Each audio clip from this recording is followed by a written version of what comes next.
All right, to watch this video for Monday, March 25th. Just as I'm always jealous when someone's in a 3 or 4 or 5 day runner because they're a swing trader.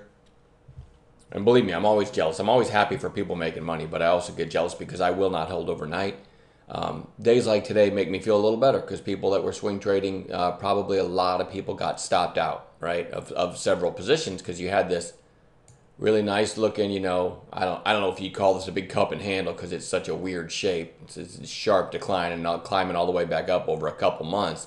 But then it started to consolidate near these recent highs. Looked like a fake breakout there and then a solid engulfing candle, right? So looking pretty strong on a lot of positions, and then it does this. Here's what it looked like intraday. This is the SPY.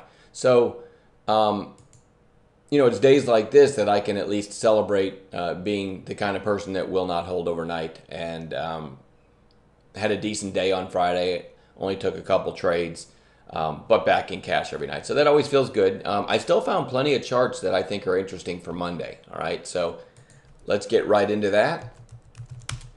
ZSAN, after this big pop here, is still really in a coiling flag. There were no trades in it on Friday, but still worth watching. IGC had this big 2-day pop back here, and it's really been kind of flagging ever since, but you'll notice the extra volume on Friday. Look at this on an intraday basis.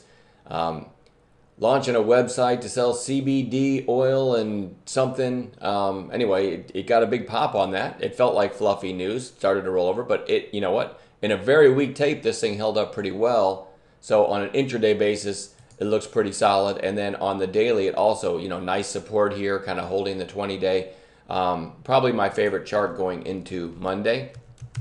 FCSC had this big pop and, then kind of all the way almost round tripped and then a bounce again and held up again because of the weak tape. You could argue this thing held up pretty well. 5-minute candles there on Friday. So I want to watch that one. MNST just goes back on bounce watch. Again, I'm just looking for an oversold bounce in this thing. No trades in it on Friday, by the way. AYTU.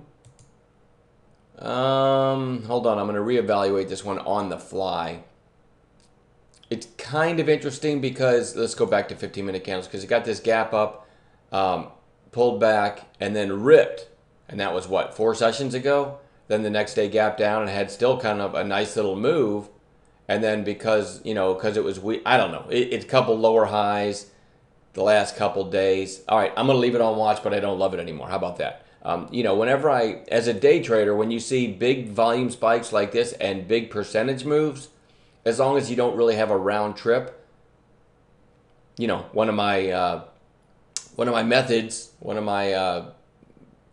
I don't know, methods isn't the right word. Anyway, one thing I like to do, how about that, is to keep them on watch unless and until they completely round trip and, prove me that they're not worth watching anymore. All right, maybe that's a good way to put it. So I always try to focus on stocks that have had recent big percentage moves on big volume. And, now you can argue when you switch to daily that it's kind of grinding lower on much lower volume. So it might catch a bid. I always say this, it doesn't cost me anything to have it on a chart. TEUM goes back on bounce watch. It did basically hit the 20-day on Friday and then had a nice intraday bounce. ZYNE, kind of have a little cup and handle working here. From here to here, nice volume. Again, remember the theme. I want to watch stocks that had recent high relative volume and decent moves. Now you got a couple red days on declining volume and a weak tape. That's to be expected, so certainly worth watching.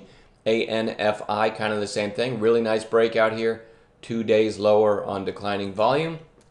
NCTY, a loosely based cup and handle here. Had the gap up and then this cupping kind of flagging, but it's holding up pretty well too, so I want to watch that one. A couple more. NDRA, really strong stock anyway, but I noticed in after hours this got some volume, a little bit of volume on Friday. I think it finished out after hours at 360, so we'll see if it gaps up on Monday. If it does, it might be a potential gap and go.